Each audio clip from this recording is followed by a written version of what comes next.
영광이 성부와 성자와 성령께. 오늘은 사성특강 강사 신부님 소개를 위해서 주임 신부님이 아니라 제가 이렇게 올라왔습니다. 제가 왜 올라왔을까요?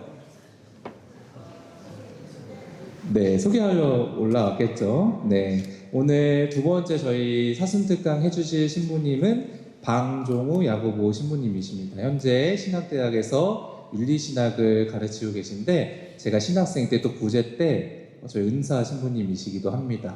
요즘에 너무 많은 강의 다니시고 계시고 훌륭한 강의 해주시는 신부님이십니다.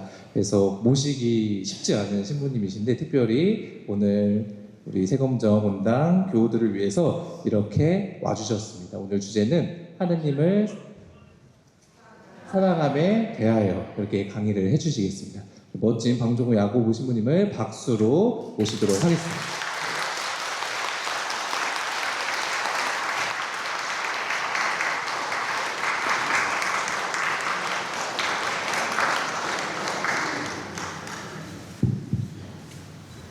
네, 찬미예수님.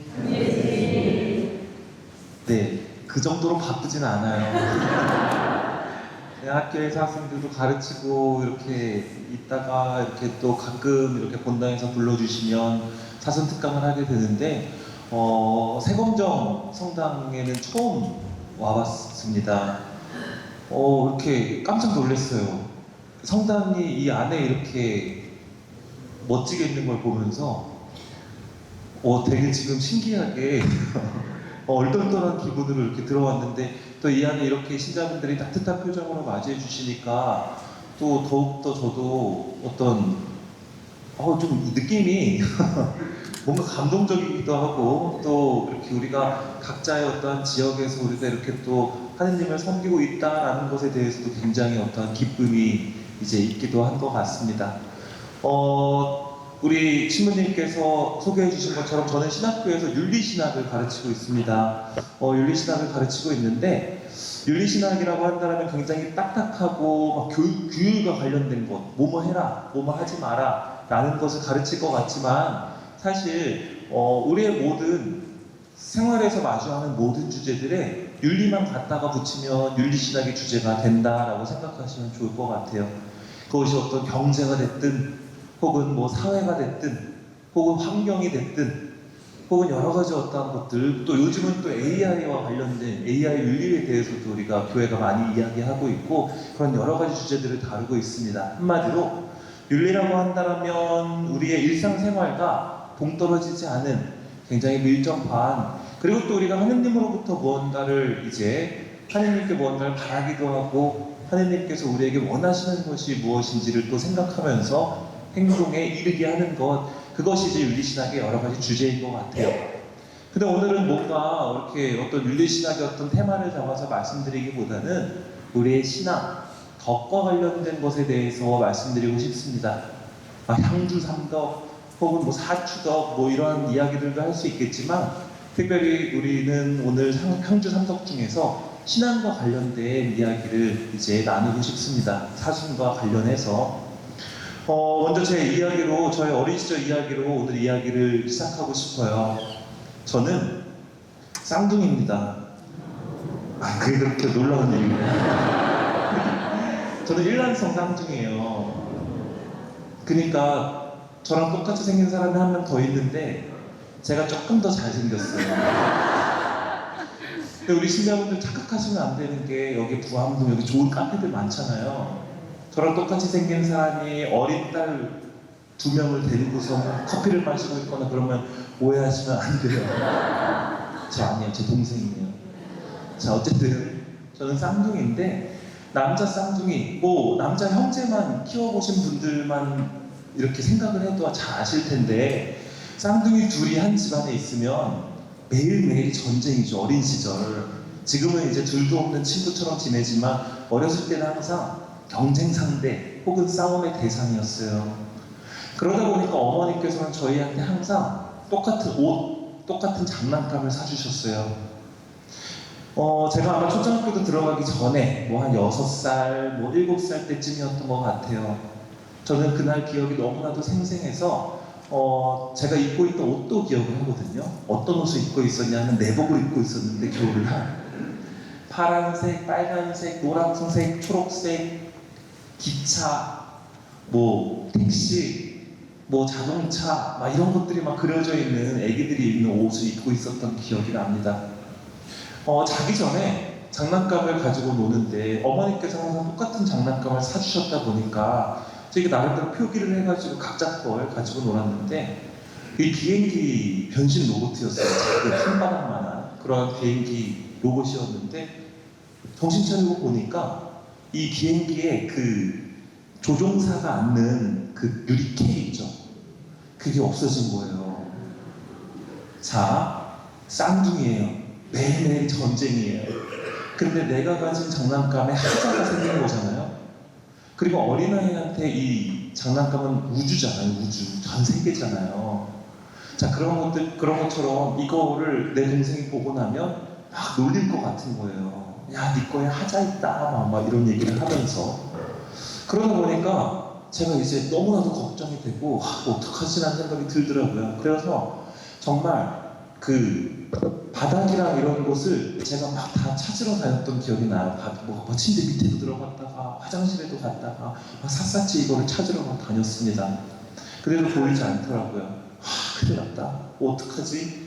라고 좌절에 빠져 있는데 어머니께서 어린 시절 저에게 알려주셨던 한 말씀이 생각이 나는 거예요. 하느님께서는 너의 기도를 무엇이든 들어주신단다. 자, 아직 하느님을 잘 모를 때지만 저는 지금 내가 매달릴 곳은 하느님이라는 문밖에 없다라는 것을 생각하고 자기 전에 무릎을 꿇고 성우명을 어설프게 긋고 하느님한테 열심히 기도했어요. 하느님, 이 유리컵을 찾게 해주시면 저 정말 착하게 살겠습니다. 하느님 제발 도와주세요. 저희 어머니께서 그러셨어요. 하느님께 기도하면 무엇이든 다 들어주신다고 하면서 샅샅 하면서 막 계속 기도를 했던 거죠. 그러고서는 잠에 잠들었어요. 잠들고 지금도 이거를 생생하게 기억하니까 이렇게 말씀을 드리는 건데 딱 아침에 딱 눈을 뜨자마자 바로 그거부터 생각이 났던 거죠. 하느님께서 내 기도를 들어주셨을까? 그래서 딱 자리에서 일어나는 순간 놀랍게도 제 옷에서 이 유리캡이 툭 떨어지는 거예요. 그러니까 항상 이거 왜 웃으시는지 알겠어요. 칠칠맞게 옷에 매달려 있던 거 그걸 그렇게 생각하시는 분들도 계시고 어떤 분은 그냥 이제 어린 시절의 그 모습이 귀여워서 웃는 것일 수도 있을 텐데 저는 그때 하느님을 체험했습니다.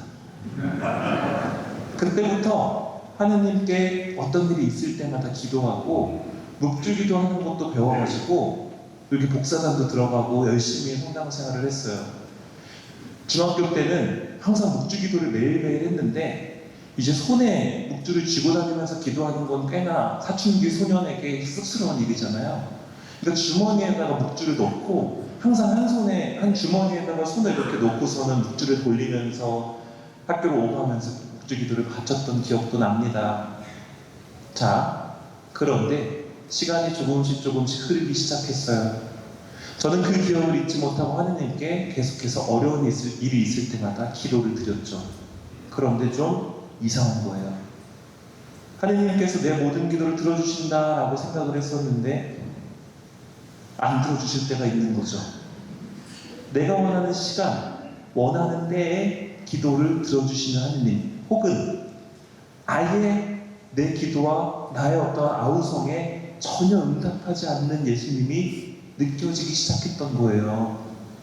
그러다 보니까 이런 생각이 드는 거죠. 정말 하느님이 계신가? 혹은 하느님께서는 지금 어디에 있지? 라는 생각을 했던 겁니다. 아마도 신앙생활을 하시면서 이런 경험 한 번쯤은 해보셨을 거예요. 지금 그리고 여러 가지 어려움을 가지고 계신 분들이 만약에 계시다면 도대체 왜 나의 기도에 대해서 하느님은 전혀 반응하지 않으시지? 라고 하면서 좀 신앙이 꺾인다거나 아니면 하느님으로부터 등을 돌리는 경우가 종종 생깁니다. 자, 우리는 그렇다면 우리의 인생에서 하느님을 어떻게 사랑해야 하는지 그리고 이러한 하느님의 모습을 우리는 어떻게 또 풀어나가야 하는지에 대해서 오늘 이야기를 해보려고 해요.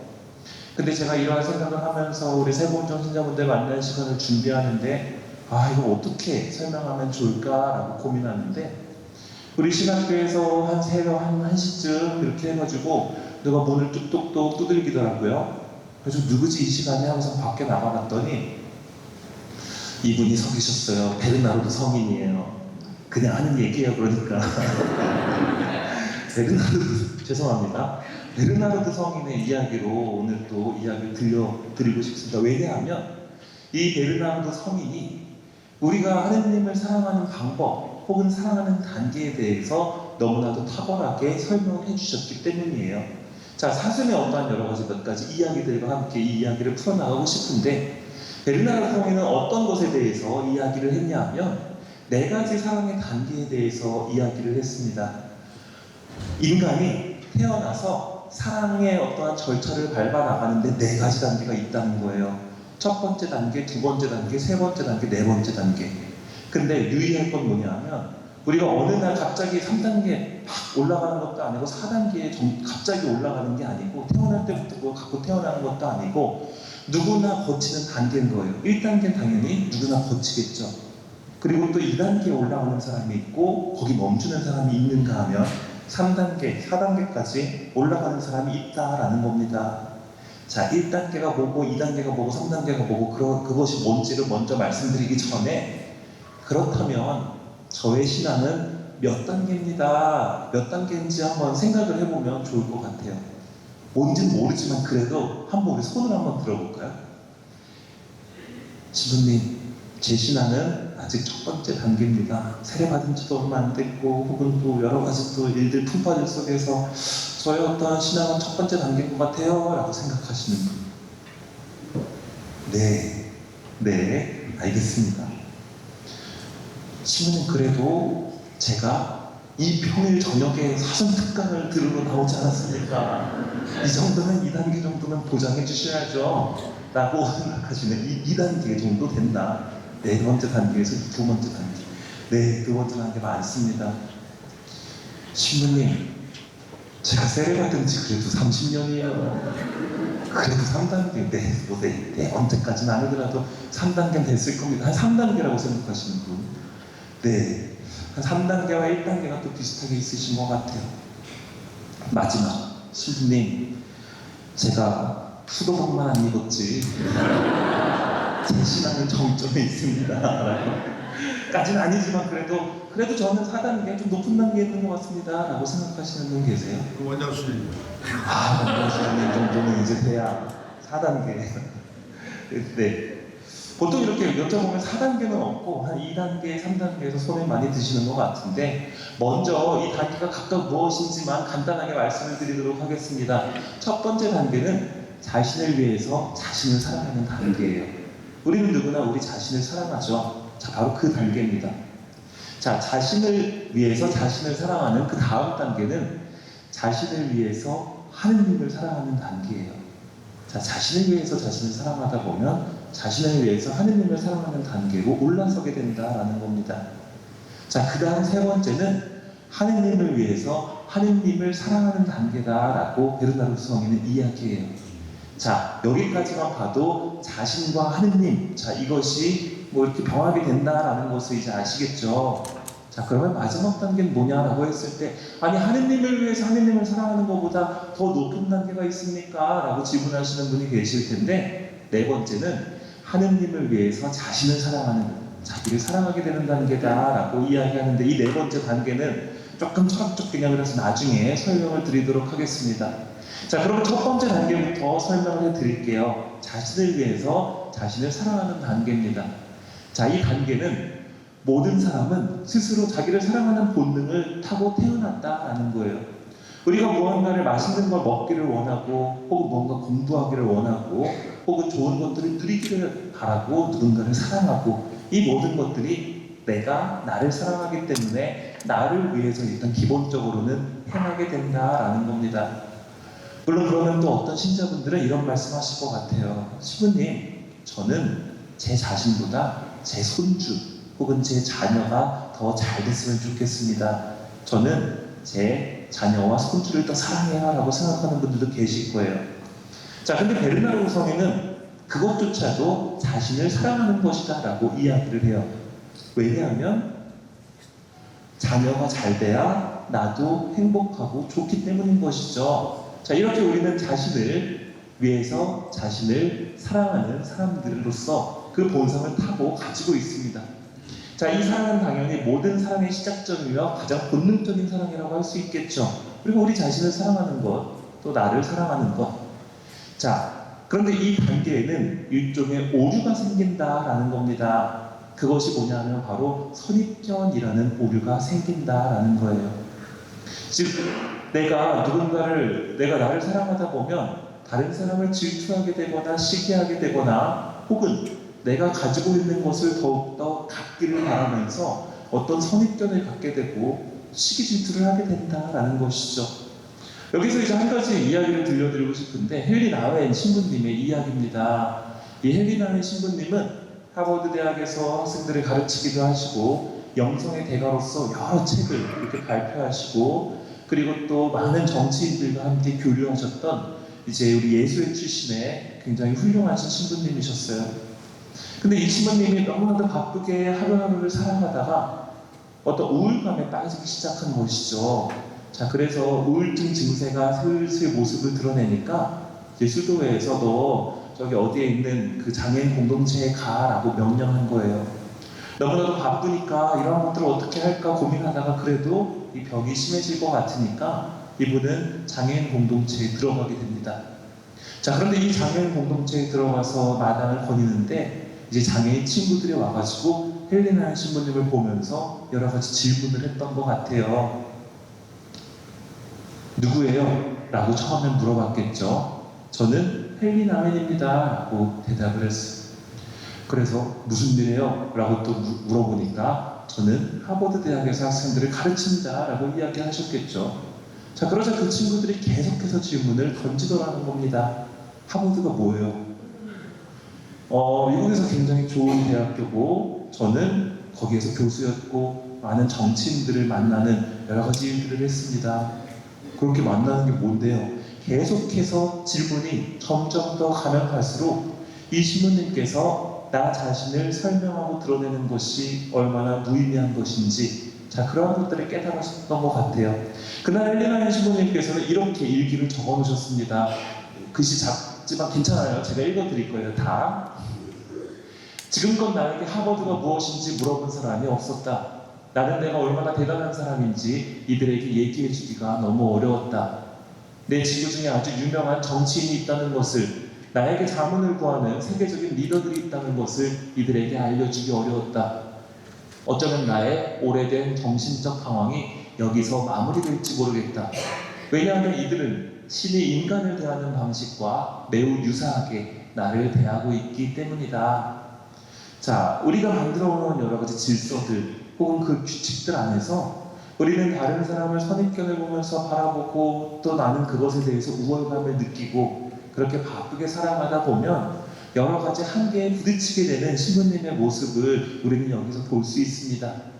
자, 이 헬리나의 신부님은 1996년에 세상을 떠나셨는데 실제로 끝까지 이 장애인 공동체에서 계시다가 무덤도 이 장애인 공동체에 그대로 남아 있습니다.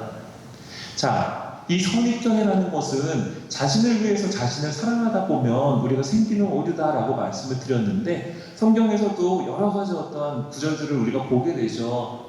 특별히 마르코 복음을 보면 예수님의 친척들이 예수님의 소문을 듣고 그분을 질투하는 듯한 모습이 나옵니다. 혹은 예수님을 미쳤다고 생각하는 경우가 있어요. 그리고 저 사람은 우리의 어떤 사촌, 우리의 형제 아니냐라고 이야기를 하면서 예수님이 기적을 베푸는 걸 못마땅하게 여깁니다.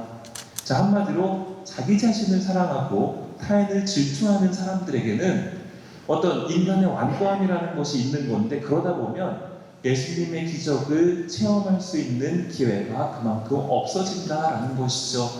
자, 설사 은총과 기적이 있다라고 해도 그것을 알아볼 수 없고 하느님의 말씀에 귀를 기울이지 못하는 열등감에 사로잡힌다라는 거예요. 자, 그렇게 우리는 자신을 위해서 자신을 사랑하는 단계를 하나씩 거쳐갑니다. 혹은 빌라도라는 인물도 있죠. 우리가 사순을 맞이해서 자 빌라도라는 인물을 우리가 생각을 해보면 이 빌라도는 분명히 예수님께 죄가 없다는 걸 알면서도 그것을 이야기하지 않고 그것은 너의 몫이다 라고 이야기하면서 손을 닦습니다. 자 그야말로 내가 어떤 승진에 연연하고 어떤 내가 사람들에게 정치적인 어떤 입지를 다지기를 원하다 보니까 여러 가지 출세주의와 야망에 빠져서 성공의 노예가 되어버린 모습을 보여줍니다. 자, 우리가 이러한 이제 빌라도의 이야기를 생각을 해보는데, 자, 그래서 베르나로 성인은 이런 이야기를 합니다. 하지만 인간이 자신을 사랑하면 사랑할수록 자신을 스스로 돌아보게 되면서 한계를 인식하게 된다라는 거예요. 도대체 죽음이라는 건 무엇이지? 나는 세상에서 이토록 여러 가지 어떠한 좋은 것들을 많이 누리면서 살아가고 있는데 내 인생은 왜 때때로 고독하지? 그리고 올바로 사는 건 무엇인가에 대해서 인간은 고민하게 된다라는 겁니다. 자, 특별히 죽음이라든지 병마와 같은 여러 가지 어려운 현실 속에서 다 자연스럽게 인간은 신, 즉 하느님을 찾게 된다라는 것이죠. 그렇게 인간은 믿음을 갖게 되고 다음 단계로 나아가게 된다라는 겁니다. 자, 아까 첫 번째 단계 손 드신 분들 계시죠? 축하드립니다. 첫 번째 단계 통과하셨습니다. 자, 우리가 신앙을 가지고 있다라고 한다면 일단 우리는 자신을 사랑하는 사람들이었지만 또 우리가 하느님을 사랑하게 된 사람이라고 할 수 있다라는 거예요. 자, 그렇게 해서 우리는 자신을 위해서 하느님을 사랑하는 단계로 나아가게 됩니다.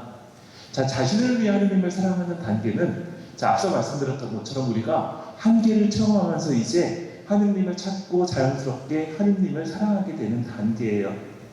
대부분 신앙의 계기가 여기에서 시작됩니다. 아마 여기에 계신 우리 신자분들 한 분 한 분께 성당에 왜 나오십니까? 라고 묻는다면 저마다 다른 이야기를 해주시겠지만 흔하게 신자분들이 하시는 말씀을 조금 정리해보면 성당에 오면 마음이 따뜻해져서 혹은 성당에 오면 신부님의 말씀이 좋아서 혹은 성당에 오면 하느님께서 나의 기도를 들어주시니까 나의 어려움을 들어주시니까 혹은 구원을 받기 위해서 혹은 특별히 중고등학생 친구들 같은 경우에는 성당에 오면 친구들이 있어서 라고 이제 이야기하는 경우가 있죠. 대부분 신앙의 계기는 그렇게 시작이 됩니다. 자신을 위해서 하느님을 사랑하기 때문에 신앙이 시작된다라는 것이죠. 그런데 여기에는 일종의 큰 부작용도 뒤따릅니다. 즉, 나를 위해서 하느님을 사랑하다 보니까 하느님이 앞서 제 어린 시절처럼 제 사춘기 시절처럼 하느님이 당장 내 기도를 들어주는 것 같지 않으면 하느님으로부터 등을 돌려버리는 경우가 종종 있어요. 혹은 아마 주변에서 그런 경우도 보셨을 거예요. 성당에서 열심히 활동하는 우리 청년이 성당에서 열심히 간장도 하고 열심히 했던 신자분이 자기 임기가 끝나고 나면 성당에 안 나와버리는 경우 있죠. 자기 시련을 다 했거나 내가 할 몫을 다 했다고 생각하면 더 이상 성당에 나올 의무나 기쁨을 찾지 못하는 경우가 전부 다 이 두 번째 단계의 부작용이다라고 할 수 있을 것 같습니다.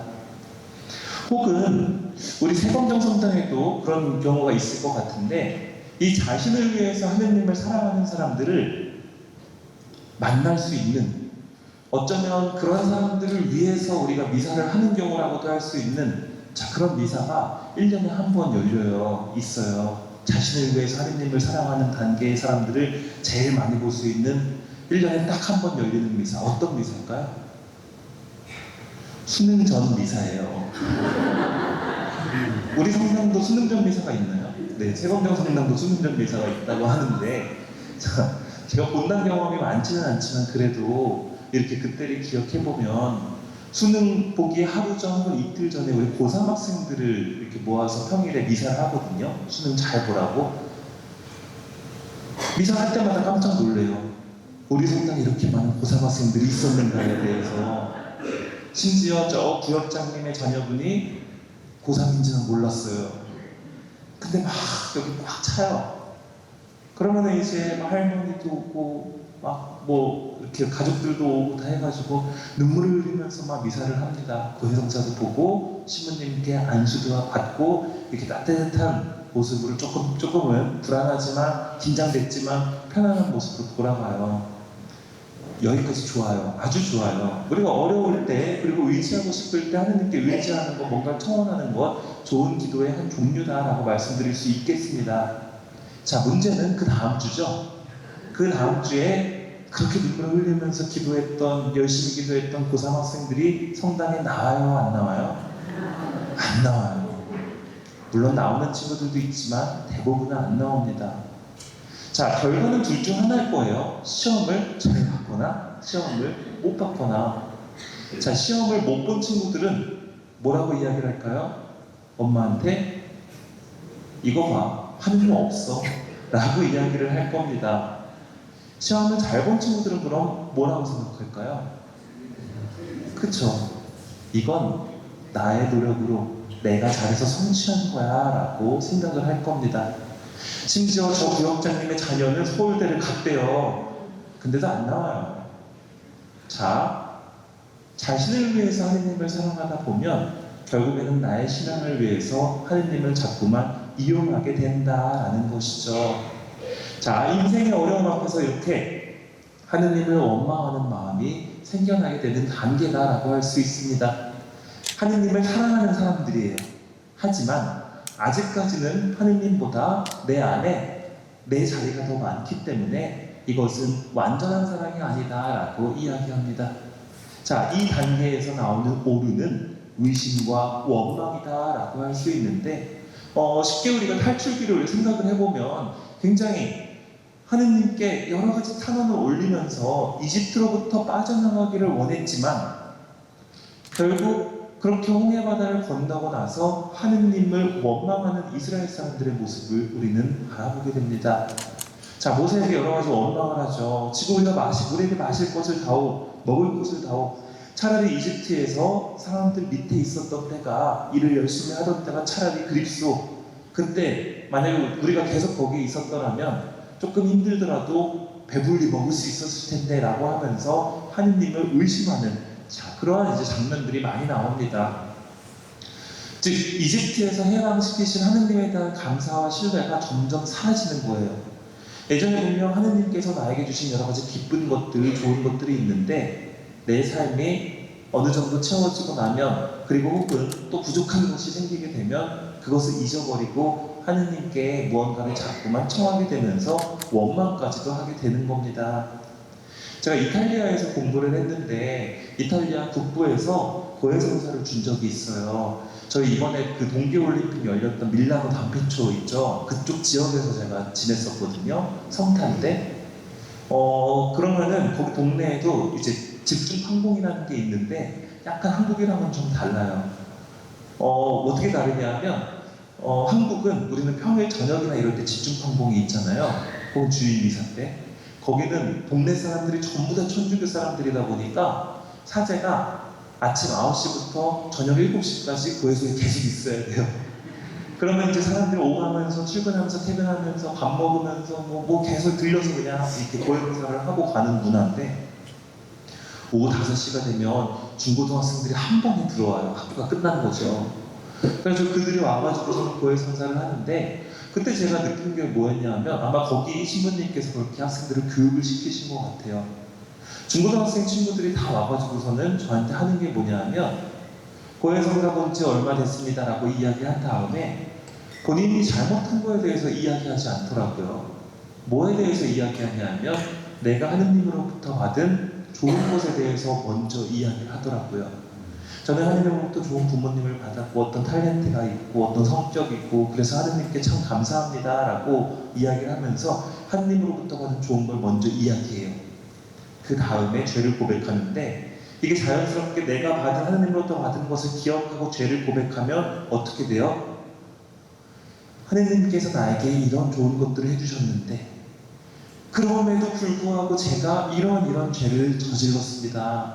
그러면서 내 잘못에 대한 어떤 반성도 좀 더 잘 되고 좀 더 나아가서는 통촉하여 주시옵소서라는 어떠한 자세가 나오게 되는 것이죠. 자, 우리는 때로는 하느님으로부터 받았던 좋은 것들, 그 기억들을 잊어버리고 자꾸 하느님한테 무언가를 달라라고 요청하는 경우가 많이 있는 것 같아요. 마치 하느님께 기적을 맡겨놓은 것처럼. 자, 그러다 보니까 우리가 의심과 원망이 생기는데, 이것이 앞서 말씀드렸던 것처럼 하느님을 향한 시험으로 반복되기도 하고, 자, 이러한 것들은 나를 위해서 하느님을 사랑하다 보니까 이러한 일들이 벌어지는 것 같습니다. 자, 우리가 이제 광야라는 것을 건너는 것을 우리가 이스라엘 사람들이 광야를 건널 때 그 모습을 우리의 삶에 비교하잖아요. 그 광야라고 하는 것, 이스라엘 사람들이 이집트 압제에서 벗어나서 자, 적과 꿀이 흐르는 땅을 향하여 가는 그 광야를, 우리는 그 광야에 두 가지 얼굴이 있다라고 흔히 표현을 합니다. 그렇다면 우리의 삶 역시도 두 가지 얼굴이 있다라는 거예요. 첫 번째 얼굴은 힘겨움, 황량함, 외로움, 생명의 위협이 있는 고통의 얼굴입니다. 여러 가지 거기엔 죽음과 두려움, 유혹의 장소, 자, 그러한 측면이 있다라는 거예요. 하지만 비단 그것만 있는 것이 아니라 하나님의 놀라운 섭리와 보살핌이 있는 생명의 얼굴을 우리의 광야는 가지고 있다라는 겁니다. 그렇다면 나는 어떤 얼굴을 가지고 혹은 어떤 얼굴을 향해서 나아가고 있는지 우리가 오늘 기회를 통해서 잘 생각해 보는 것도 좋을 것 같습니다. 자, 그런가 하면 자신을 위해서 하나님을 사랑했던 사람의 절정은 우리가 유다의 배반을 통해서 알게 됩니다.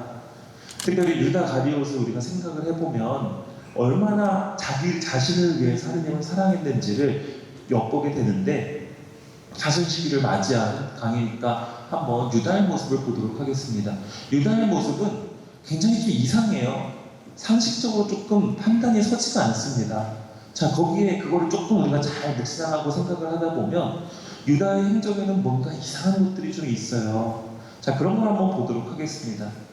일단 유다가 도대체 왜 예수님을 배반했는가에 대해서는 우리가 잘 알고 있는 내용인데, 예수님이 정치적 메시아가 아니었기 때문에 그것에 대한 어떤 원망에서 시작되었다, 그 미움이 시작되었다라는 것을 우리는 알게 되죠. 자, 그때 당시만 해도 로마는 이제 결국에 이스라엘은 그때 당시만 해도 로마의 압제에 있었기 때문에 로마로부터 독립을 원했어요. 즉 이집트 땅에서 이스라엘 사람들을 이끌어냈던 모세라는 어떠한 메시아를 원했던 거예요. 그리고 예수님이 그러한 메시아다라고 사람들은 믿고 있었습니다. 자, 근데 좀 이상해요. 가난한 사람들, 보잘것없는 이들과 어울리고, 자, 나병 환자들의 병을 고쳐주고, 이런 걸 보면서 사람들이 의심을 품기 시작합니다. 유다 역시도 마찬가지였겠죠. 지금 우리 조국을 거기에서 독립시키기 위해서 어떤 지금 정치적인 어떤 투쟁을 벌여야 될 사람이, 그러한 메시아가 여기서 가난한 이들과만 소위 말해서 어울리고 있으니, 자, 이 사람이 우리가 기다렸던 정치적 메시아가 아니라는 사실에 더욱더 분노하게 되었다라는 겁니다. 자, 특별히 돈에 대한 집착이 강했던 유다다라고 성경이 표기하고 있는데, 자, 그러한 모습을 받아들일 수 없었던 이제 유다가 있었다라는 것이죠. 자, 여기에서 이제 미움과 분노가 생겨나기 시작합니다. 자, 그리고 우리 마르코 복음을 보면 갑자기 마르코 복음에서 유다 이야기를 하는데, 갑자기 중간에 값비싼 순 나르드 향유를 가지고 예수님의 머리에 향유를 붓는 이제 그러한 여성이 나오거든요. 자, 이 이야기가 여기에 삽입되어 있는 이유가 있어요. 근데 어쨌든 여기에서 중요한 건 뭐냐면 이 향유의 가격입니다. 사람들이 이렇게 이야기하죠. 왜 저렇게 향유를 허투루 쓰는가? 왜 예수님의 머리에 향유를 붓는가? 저거를 그냥 팔아가지고 가난한 사람을 도와주면 300데나리온 이상의 그것을 팔아서 그것을 도와줄 수 있을 텐데 라고 이야기합니다. 300데나리온. 그리고 유다가 예수님을 팔았던 가격은 은돈 30립인데 이 가격을 한번 좀 비교해보는 것도 의미가 있을 것 같아요. 자, 이 당시에 향유값은 데나리온으로 은돈은 세켈이라는 단어를 사용했는데, 그냥 이제 쉽게 이야기하면 1세켈은 나흘치 품삯, 30립 30세켈은 121치 품삯이었습니다. 즉 유다가 예수님의 몸값으로 받은 것은 121치 품삯이라고 이야기할 수 있는데, 또 우리의 어떠한 이제 일당들이 우리가 조금씩 다 다르다 보니까 그냥 비유적으로 이야기하자면 당시 30세켈 은돈 30립은 주인이 키우던 소가 다른 사람의 종을 들이받았을 때 물어주는 가격이었어요. 한마디로 예수님의 몸값은 어느 정도였다는 거죠? 그냥 종 한 명의 가격에 불과했다라는 겁니다. 근데 이상해요. 앞서 말씀드렸던 것처럼 분명히 성경은 돈에 대한 집착이 유다가 강했다라고 이야기를 하거든요. 그러면 예수님을 더 비싼 값에 흥정할 수 있었는데 불과 30립에 그냥 넘겼다라는 것이죠. 그런가 하면 예수님으로부터 예수님께 실망했다라고 한다면 그냥 예수님 제자단에서 나와가지고 다시 돌아가면 돼요, 자기 고장으로. 근데 급기야 예수님을 잡아서 팔아넘겨서 십자가의 죽음으로 이끈다라는 겁니다. 자, 그런 것들을 생각해보면 얼마나 당시의 수석사제들이 예수님을 하찮게 생각하고 있는지도 알게 되고, 그 대가가 너무 적음에도 불구하고 그것을 그냥 유다가 팔아넘겼다라는 것을 봤을 때 내면의 돈에 대한 욕심보다 예수님에 대한 미움이 더 컸다라는 것을 알게 되죠. 나를 위해서, 나의 조국을 위해서 하느님을 사랑했는데 그것이 당장 들어지지 않는 경우, 내 기대대로 되지 않는 경우 우리는 하느님께 분노하거나 화를 내곤 하는데 어쩌면 그런 모습도 유다의 모습에서 찾아볼 수 있는 또 우리의 어떤 본성적인 측면이 아닌가라는 생각이 듭니다. 반면 마리아가 닦아드린 나르디 향유 1리터라는 1년간의 품삯이었어요. 비교되지 않는 가치를 이제 가지고 있었던 이 둘을 우리는 보게 됩니다. 자, 그렇게 해서 우리는 여러 가지 의심과 원망을 품게 되는데 사실 우리의 윤리신학은 이렇게 이야기합니다. 우리가 예수님을 믿는 이유는 그분께서 아픈 우리의 마음을 어루만져 주시고 기적을 베푸는 의사와 같은 존재이기 때문만은 아니다. 그분이 우리의 죄인을 위해서 십자가에서 돌아가셨고 우리의 마음을 어루만져 주시며 그리고 그것이 사랑에서 비롯되는 것임을 알기 때문이다 라고 이야기합니다. 쉽게 비유하면 이럴 수 있을 것 같아요. 어린아이가 갑자기 어느 날 이제 집에 이렇게 와가지고 할머니 혹은 이제 엄마, 나 오늘부터 밥 안 먹을 거야. 나는 오늘부터 삼시세끼 초콜릿만 먹을 거니까 초콜릿 주세요 라고 청한다고 생각을 해봅시다. 자, 그런 아이에게 그럼 이제 밥 안 해도 돼? 오히려 좋아 라고 하면서 초콜릿을 몇 끼마다 주는 사람은 없을 거예요. 아이에게 단호하게 이야기하겠죠. 너 그렇게 하면 안 돼. 너 김치도 먹고 시금치도 먹고 그 다음에 초콜릿 줄 거야 라고 하면서 아이를 조금은 더 강한 어조로 혼내기도 하겠죠. 자, 그 이유는 간단합니다. 근데 이제 만약에 그 아이가 엄마, 내가 왜 해달라는 거 안 해줘? 엄마 나 싫어? 라고 하면서 막 화를 낸다면 그건 참 엄마의 입장에서 굉장히 난감할 거예요.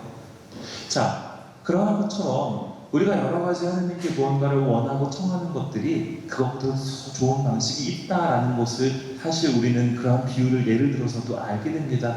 결국 아이가 원하는 건 뭐예요? 초콜릿을 통해서 원하는 건 행복이죠. 자, 그러나 그 행복은 얼마 가지 않아 사라진다는 것을 우리는 알죠. 그거보다는 좋은 영양분을 많이 섭취해서 잘 성장해야 이 아이가 진정으로 행복한 삶을 살아갈 수 있다는 것을 우리는 압니다. 자, 그러한 것들처럼 우리의 기도가 지금 당장 들어지지 않는다라고 해도 더 좋은 방식, 더 좋은 때가 분명히 있다라는 것입니다. 자, 인간의 삶은 유한하면서 영원하지 않습니다. 그렇기 때문에 예수님께서는 가장 낮은 모습으로 그리고 가장 힘들어하시는 모습으로 그 이후에는 영광스러운 모습으로 우리와 함께 계셨다라는 사실을 기억하면서 우리는 희망을 가져야 된다라고 우리 신학은 이야기합니다. 자, 그렇다면 자신을 위해서 하느님을 사랑하는 단계, 지금 여기서 제 신앙의 단계는 2단계입니다 라고 하면 아마도 대부분이 많은 부분들이 손을 드실 것 같아요. 그래도 실망하실 필요 없어요. 내가 세례를 받았는데 30년이 지났는데 2단계라니 걱정하지 마세요. 베르나르 성인은 다음의 말로 우리에게 용기를 줍니다. 하지만 이 단계에 있는 사람들은 이미 하느님을 사랑하게 된 사람들이라는 거예요. 그렇기 때문에 노력을 기울인다면 하느님의 위대하심과 사랑을 깨달아서 분명히 다음 방향으로 나아갈 수 있다라는 겁니다. 자, 그렇다면 인간은 또 다음 단계로 나아가게 되는데 이 다음 단계는 하느님을 위해서 하느님을 사랑하는 단계다라고 할 수 있습니다. 분명 나는 그래도 다행이다, 이 단계도 통과라고 생각하시는 분도 계실 수 있고 혹은 주변에 어떤 자매, 어떤 형제는 3단계 되는 것 같다라고 생각하시는 분들도 계실 텐데, 하느님을 위해서 하느님을 사랑하는 사람, 그렇다면 어떤 분들인지 함께 이야기를 나눠보겠습니다. 이 사람들은 어떤 분들이냐 하면, 하느님의 존재 자체가 너무나도 크고 놀랍다는 것을 알아서 자연스럽게 하느님을 위한 희생과 사랑을 실천하는 사람들을 의미합니다. 삶의 어려움을 마주하더라도 하느님의 말씀을 묵상하면서 그거에 귀를 기울이고, 그러면서 이제 인간은 하느님께 다가가야 할 또 다른 필요를 느끼게 된다라는 거예요. 그 이유는 뭐냐 하면, 내가 무언가를 얻기 위해서, 힘들어서 무언가를 청하기 위해서 하느님을 믿게 되는 게 아니라, 진정으로 하느님이 전능하신 분이구나라는 것을 깨달아서 내가 가진 것들, 하느님으로부터 받은 좋은 것들에 감사를 느끼게 된다라는 겁니다. 그러다 보면 비록 지금 당장 조금 어려운 일이 있어도 인내하고, 하느님이 분명히 더 좋은 것을 주실 거야, 혹은 하느님께서는 내 모든 마음을 아실 거야 라고 하면서 이제 견뎌내는 어떤 힘을 얻게 된다라는 것이죠. 그리고 하느님이 전능하신 분이라는 것, 하느님이 사랑이신 분이라는 것을 우리가 전례라든지 이런 것들을 통해서도 계속해서 이제 성삼일과 부활절의 어떤 전례도 우리 신자분들 다 하실 텐데, 그 안에서 진정으로 어떤 하느님의 사랑을 체험하고 느끼게 되면, 우리는 하느님께 더욱 가까이 다가가야 된다는 필요를 느끼게 된다라는 것이죠. 그렇게 해서 하느님을 위해서 하느님을 사랑하는 사람들을 우리는 또 성경에서 보게 됩니다. 이러한 사람들은 예수님께 어떻게든 더욱더 다가가기 위해서 애쓰는 이들이에요. 특별히 이제 전 이 이야기를 해보고 싶습니다. 여전히 마르코 복음을 우리가 보자면, 어떤 이방인 시리아 페니키아 출신의 부인이 예수님한테 와가지고 제 딸로부터 마귀를 쫓아내 주십시오 라고 예수님께 말씀을 드리죠. 그러자 예수님께서 단호히 거절합니다. 뭐라고 거절하시냐 하면, 먼저 자녀들을 배불리 먹여야 한다, 자녀들의 빵을 집어 강아지들에게 던져주는 것은 옳지 않다라고 이야기합니다. 이때는 실제로 이방인들을 이스라엘 사람들이 개라는 동물에 비유하고는 했어요. 왜냐하면 여러 가지 이민 정책으로 인해서 다른 이방인들이 땅에 유입이 되면서 혼인 정책을 사용해가지고 또 유대인들의 피를 이제 흐리는 것, 다른 피와 섞는 것을 정치적인 어떤 도구로 삼으면서 이스라엘 사람들은 이미 그렇게 된 땅에 대한 어떤 분노가 강했습니다. 그러다 보니까 강아지에 비유하기도 했었는데, 예수님께서 그 말을 인용하시면서 그 여자의 마음을 시험하시죠. 그러자 그 여자가 이야기합니다. 주님, 그러나 상 아래에 있는 강아지들도 자식들이 떨어뜨린 부스러기를 먹습니다 라고 이야기하면서, 지금 당장 내 기도가 들어지지 않아도, 내 청을 받아주지 않으시는 것 같아도 끊임없이 그것을 기도하고 의지한다라는 것이죠. 그렇게 되면서, 그러자 예수님께서 집에 가봐라, 마귀가 이미 네 딸에게서 나갔다라고 말씀을 하시고 그것은 실제로 이루어지게 됩니다. 이렇게 하느님을 위해서, 하느님을 사랑하는 단계에 있는 사람들은 어떠한 대가를 바라지 않고 하느님께 의지하고 그분께 다가갈 필요를 느낀다라고 말씀을 드렸는데, 베르나로 성인은 이렇게 이야기합니다. 이들은 순수한 방식으로 하느님을 사랑하기 때문에 순결한 주님의 계명에 순종하는 것이 부담스럽지 않다. 그리고 설사 인간의 어떠한 실수로 혹은 한계로 인해서 하느님의 말씀을 어기는 경우가 있다라고 했을 때 진심으로 그것을 뉘우치면서 하느님께 다시 돌아간다. 그렇기 때문에 그들은 사랑에 순종함으로써 자신의 마음을 더 깨끗하게 하게 되고, 그 보상으로 다른 게 아닌 사랑 그 자체를 느낀다라는 거예요. 어떤 분들은 이런 질문도 하실 수 있을 것 같아요. 신부님, 근데 우리가 종교를 믿는 이유는 하늘나라에 가기 위해서, 구원을 받기 위해서 아닙니까? 라고 이야기하실 수 있는데, 베르나르도 성인은 어떤 이야기를 하냐면, 이렇게 하느님을 위해서 하느님을 사랑하게 되면 자연스럽게 얻어지는 것이 구원이지, 하느님의 은총을 통해서 얻어지는 것이 구원이지, 우리가 인간의 힘으로 그냥 확 성취할 수 있거나 하느님께 그것을 주십시오 라고 할 수 있는 게 구원이 아니다라는 거예요. 이렇게 해서 하느님을 위해서 하느님을 사랑하게 되면 우리의 마음은 훨씬 더 평온해지고 인생은 행복하게 된다라고 이야기합니다. 아까 4단계는 손을 드신 분이 이제 없으신데, 근데 신부님 도대체 그럼 하느님을 위해서 하느님을 사랑하는 게 아무리 봐도 좋을 것 같은데 이 네 번째 단계는 뭡니까? 우리 원장 수영님 정도만 되시면 이제 갈 수 있다는 이 4단계는 무엇입니까? 하느님을 위해 자신을 사랑하는 단계.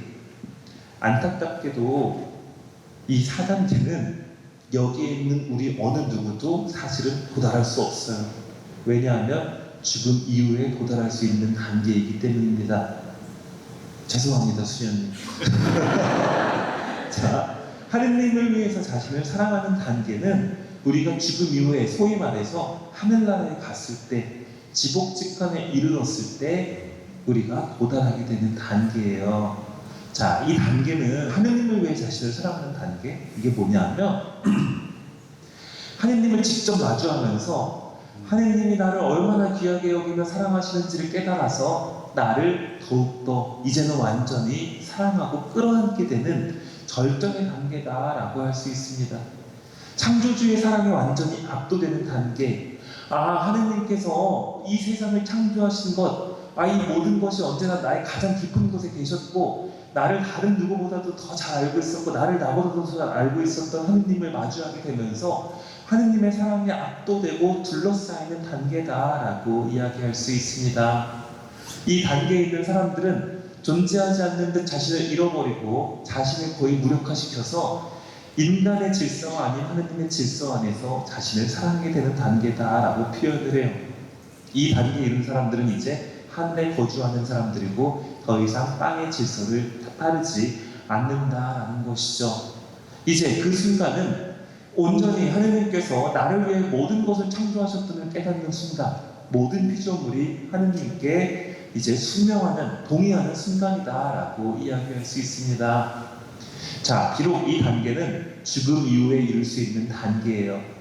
자, 하지만 그럼에도 불구하고 베르나로 성인은 우리에게 이야기합니다. 우리 신앙인의 삶의 목적은 나의 행복, 나의 만족이 아닌 하느님의 만족이 되어야 하기 때문에 우리는 항상 그래도 4단계에 이를 수는 없다라고 하더라도 4단계와 같은 느낌을 갖고자 노력해야 된다라고 이야기하는 것이죠. 그리고 또 여담입니다만 일시적으로 그럼에도 불구하고 이 세상을 살아가고 있는 우리 중에서 일시적으로라도 이 4단계를 경험하는 사람들이 있긴 있다라고 베르나로 성인은 이야기해요. 어떤 사람들일까요? 순교자들이다라고 이야기합니다. 자, 인간의 어떠한 고통, 죽음에 대한 두려움이라는 것이 있는데 이것을 완전히 포기하고 하느님을 사랑함으로써 인간의 어떠한 육체에 매이지 않고 하느님을 진정으로 사랑하면서 내 자신까지도 모두 다 내어주게 되는 단계. 자, 그거 역시도 이 4단계의 한 일부다라고 이제 베르나로 성인은 이야기합니다. 그래서 우리 신자분들께 아까 그러면 1단계부터 4단계 중에 어떤 단계냐라고 이렇게 여쭤봤는데 그렇다면 저는 그래도 또 양심상 저도 또 말씀을 드려야 되겠죠. 그렇다면 나는 몇 단계 정도 되는지 저는 몇 단계 정도 될까요? 1단계라고 하기는 좀 미안하고요. 2단계도 조금 미안하고 그러실 텐데 제 경험을 말씀드리면 저는 이탈리아에서 공부를 했다고 말씀을 드렸잖아요. 유학 2년차 때쯤 됐을 때, 그러니까 대학원에 막 입학해서 1년차 여름을 보내고 어학 마치고 보내고 있을 때, 그 어머니한테 전화가 왔어. 근데 제가 유학을 나가기 전에 어머니한테 기도를 이렇게 하느님께 기도를 드린 게 있거든요. 그게 뭐냐면 첫 번째는 아버지의 건강이었어요. 왜냐하면 아버지가 제가 군대에 있을 때 심근경색으로 한번 쓰러지신 적이 있어가지고 아버지가 항상 건강하기를 바라는 제 마음이 있었고, 그리고 두 번째는 할머니의 건강이었어요.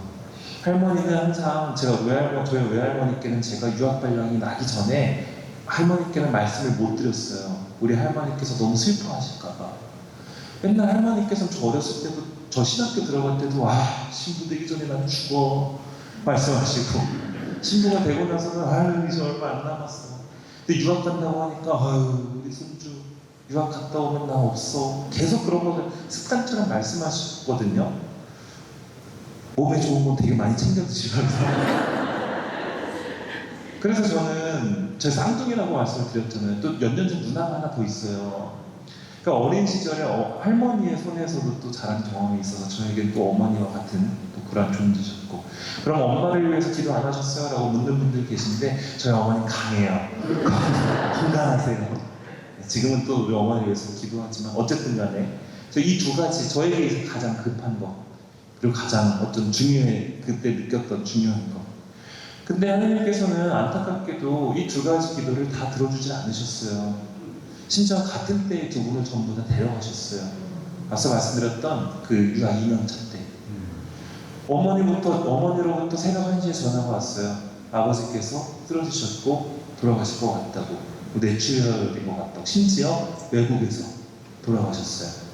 자, 일단 그 연락을 받고 다음날 저녁이 돼서야 직항이 비행기가 한 대밖에 저녁밖에 안 움직이니까 이제 당장 새벽 1시에 이제 뭐 잠 한숨도 못 자고 울면서 기도만 하다가 이렇게 짐을 다 싸가지고 일단 고압했던 도시에서 있었기 때문에 로마로 다시 올라갔죠.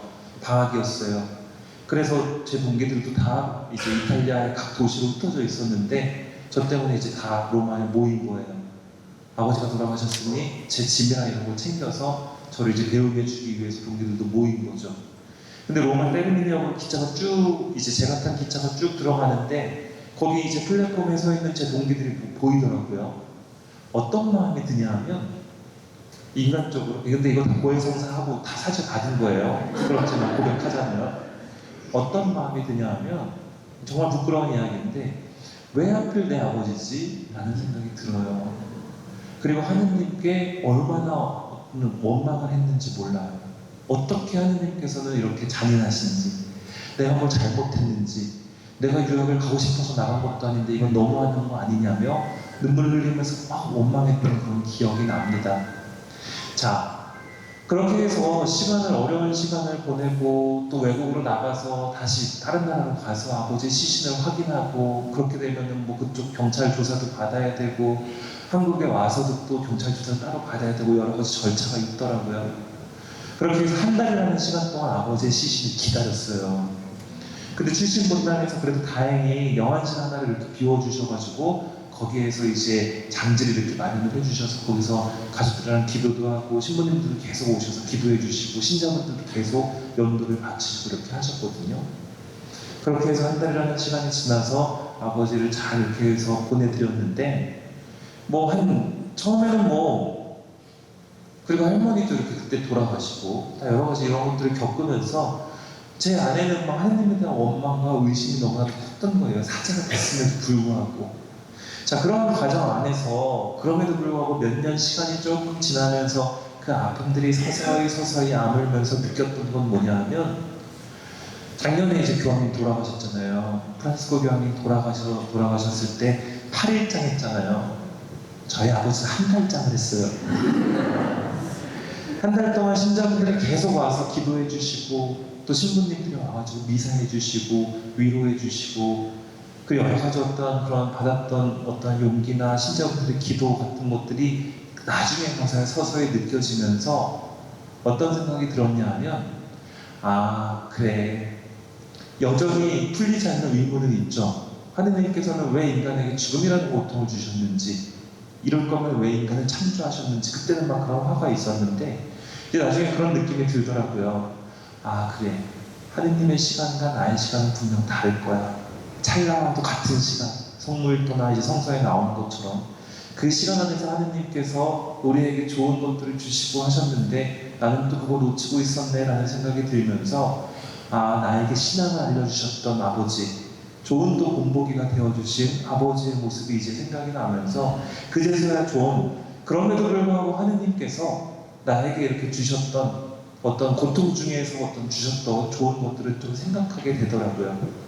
우리는 종종 착각하는 게 있어요. 뭐냐 하면 우리는 마치 예수님을 만나고 나서 예수님한테 그 예수님이 모세와 만나고 말랴와 만나는 어떤 그런 장면 안에서 초막 셋을 지어서 여기에 같이 살아도 되지 않겠습니까? 라는 제자들의 그러한 마음으로 하느님을 바라보고 있는 것 같습니다. 근데 우리 하느님은 좀 달라요.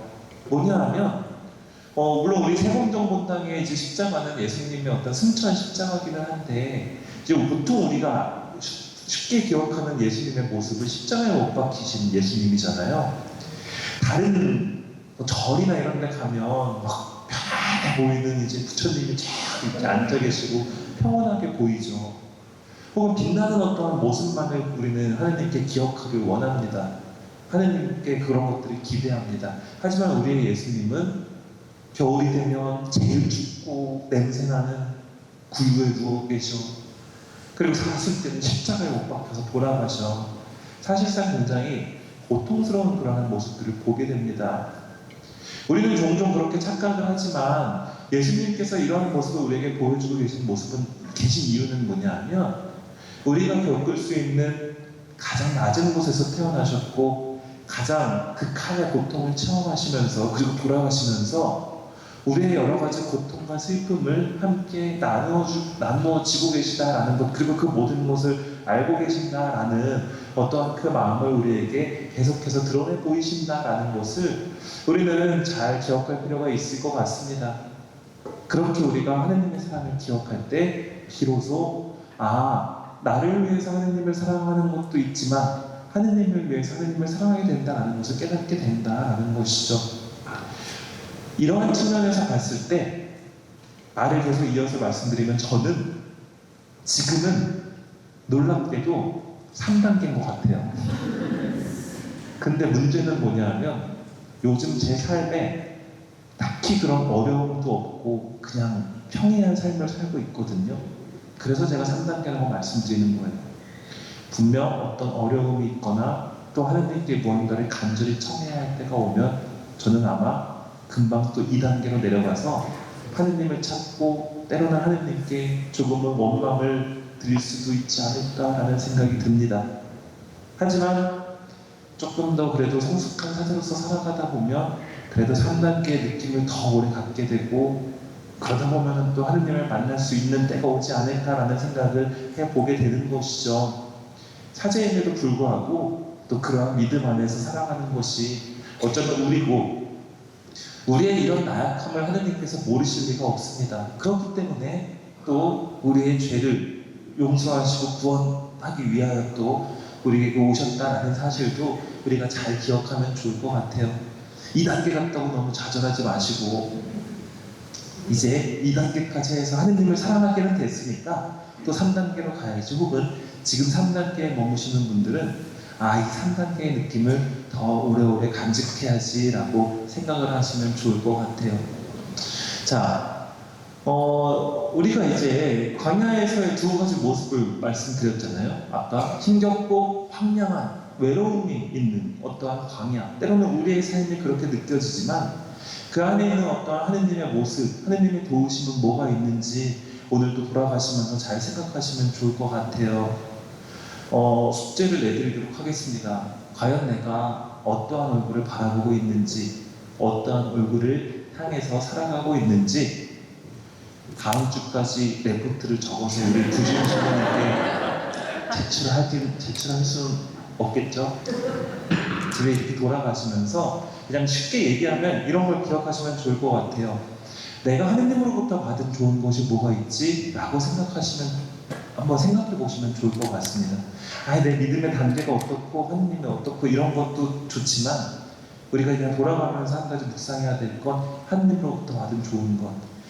진짜 내가 너무 힘들고 고통스러운 일이 있는 분들이 혹시 계시더라도 그 와중에 하느님께서 주시는 뭐가 있는지, 나에게 용기를 주시는 어떠한 신부님의 말씀이라든지 아니면 뭐 또 그 와중에서 또 웃게 해주는 또 누군가라든지 사랑의 손길을 내밀어주는 어떤 이웃이라든지, 하느님께서는 우리에게 모습을 직접 드러내 보이시지 않아도 여러 가지 모습으로 손길을 내미신다라는 것을 이제 기억을 하셨으면 좋겠습니다.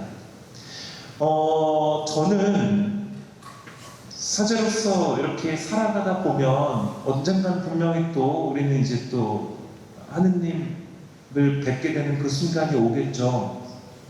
자꾸 상상해 봅니다. 자꾸 상상을 해봐요. 하느님을 만나게 되면 과연 어떤 기분일까? 그렇다면 나는 얼마나 또 좋을까? 또 우리 아버지도 계시고 할머니도 계실 거니까 이런 생각을 해보는데, 아버지도 반갑고 할머니도 반갑지만 하느님을 만나게 되면 딱 한 가지 여쭤보고 싶은 게 있어요. 그게 뭐냐 하면, 하느님, 저 그 어렸을 때요, 그 조종사 캐, 그거 하느님이 찾아주신 거 맞죠? 라고 그거 하나만 물어보면 좋을 거. 그 지원 하나만 할 수 있어. 그러면 그거를 저는 꼭 하느님께 물어보고 싶습니다. 그러면서 제가 말씀드릴 거예요. 저 예전에 세봉동 성당에 제가 사순특강 갔었는데 막 웃으셨어요. 하느님 맞죠? 아마도 하느님께서는 저를 꼭 끌어안아 주시면서 그게 바로 나였다. 그리고 그래서 너의 삶을 나름대로 열심히 살아줘서 고맙다라고 말씀하실 거라고 저는 분명하게 믿습니다. 우리의 삶에서 오는 그런 작은 기적들, 좋은 것들을 또 기억하시면서 하느님의 어떠한 사랑, 그리고 또 여러 가지 구원의 어떠한 기적들, 그러한 것들을 또 여실히 체험하시는, 또 조금은 우리가 가라앉은 마음으로 사순을 보내지만 그렇게 더더욱 나중에 기쁜 부활 맞이하시길 바랍니다.